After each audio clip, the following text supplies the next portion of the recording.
आज दोनों के सामने फिर वही सूखा भूसा लाया गया। दोनों चुपचाप खड़े रहे। घर में लोग भोजन करने लगे। उस वक्त छोटी सी लड़की 2 रोटियां लिए निकली और दोनों के मुंह में देकर चली गई। उस एक रोटी से इनकी भूख तो क्या शांत होती, पर दोनों के हृदय को मानो भोजन मिल गया। यहां भी किसी सज्जन का वास है। लड़की भैरों की थी। उसकी मां मर चुकी थी। सौतेली मां उसे मारती रहती थी, इसलिए इन बैलों से एक प्रकार की आत्मीयता हो गई थी।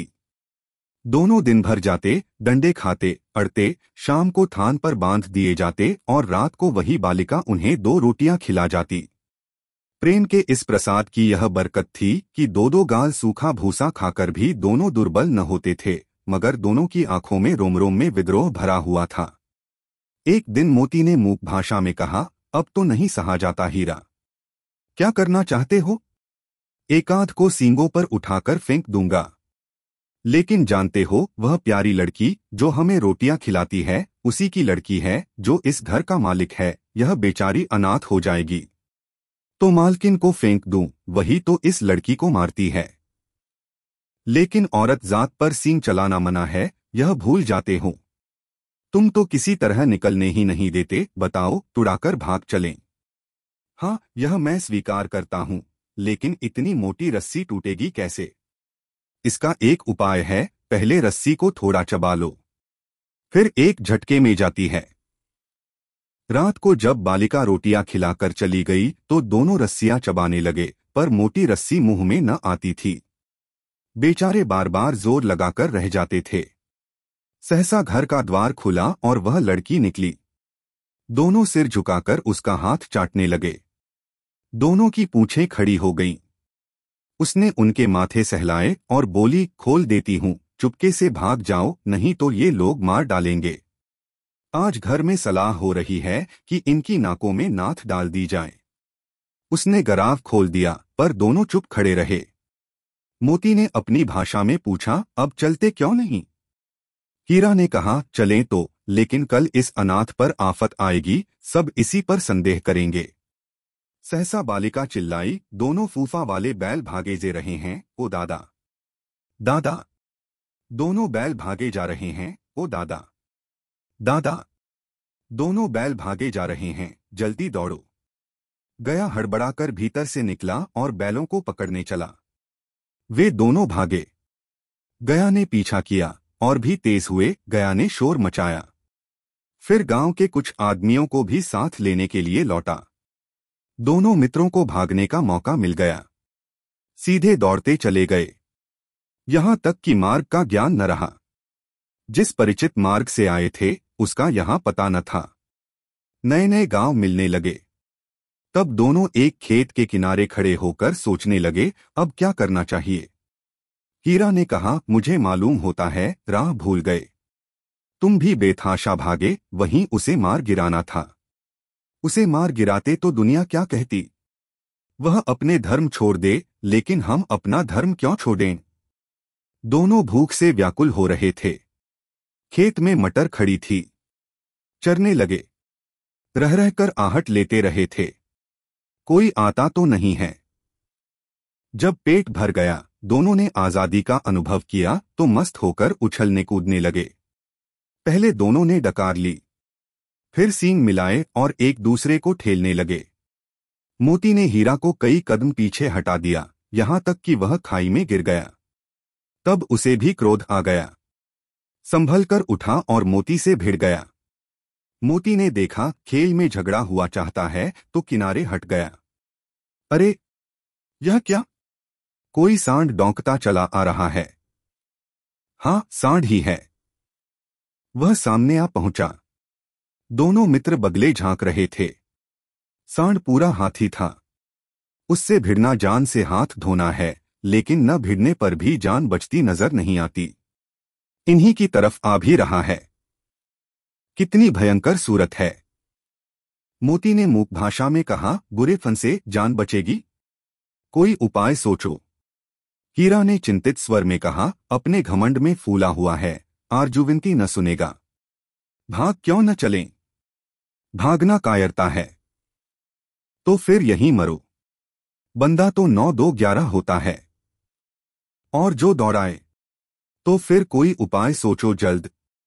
उपाय यही है कि उस पर दोनों जने एक साथ चोट करें।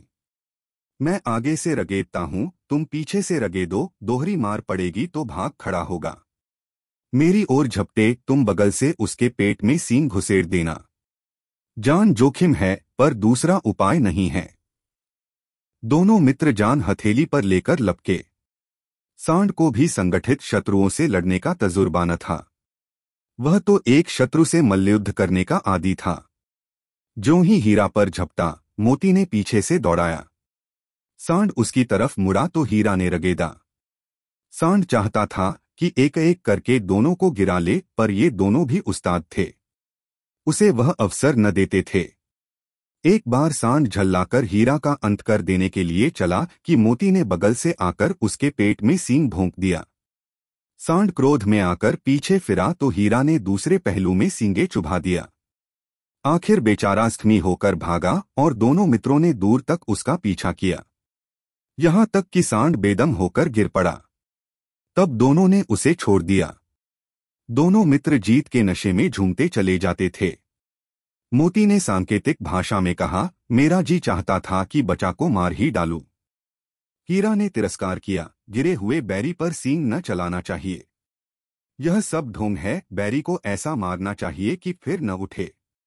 अब घर कैसे पहुंचोगे वह सोचो। पहले कुछ खा लें तो सोचें। सामने मटर का खेत था ही, मोती उसमें घुस गया। हीरा मना करता रहा, पर उसने एक न सुनी।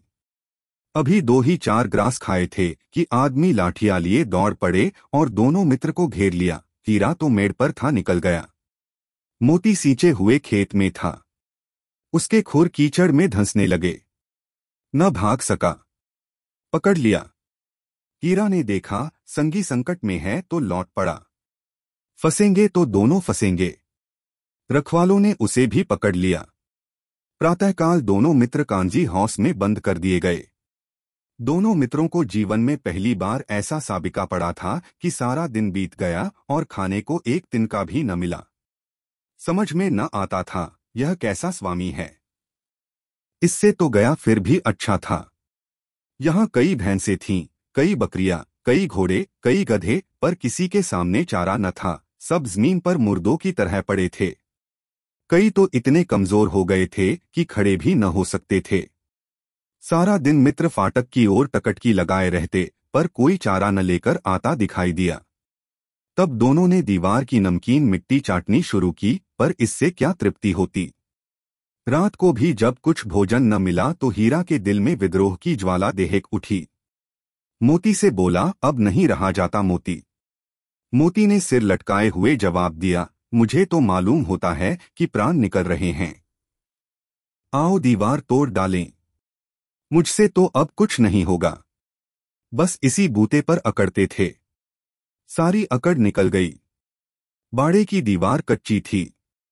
हीरा मजबूत तो था ही, अपने नुकीले सींग दीवार में गड़ा दिए और जोर मारा तो मिट्टी का एक चिप्पड़ निकल आया। फिर तो उसका साहस बढ़ा। उसने दौड़ दौड़कर दीवार पर चोटें की और हर चोट में थोड़ी थोड़ी मिट्टी गिराने लगा। उसी समय कांजी हाउस का चौकीदार लालटेन लेकर जानवरों की हाजिरी लेने आ निकला। हीरा का उद्दंडपन देखकर उसे कई डंडे रसीद किए और मोटी सी रस्सी से बांध दिया। मोती ने पड़े पड़े कहा, आखिर मार खाई, क्या मिला। अपने बूते भर जोर तो मार दिया। ऐसा जोर मारना किस काम का कि और बंधन में पड़ गए। जोर तो मारता ही जाऊंगा, चाहे कितने ही बंधन पड़ते जाएं। जान से हाथ धोना पड़ेगा। कुछ परवाह नहीं, यूं भी तो मरना ही है। सोचो, दीवार खुद जाती तो कितनी जानें बच जाती। इतने भाई यहां बंद हैं, किसी की देह में जान नहीं है। 2 4 दिन यही हाल रहा तो मर जाएंगे।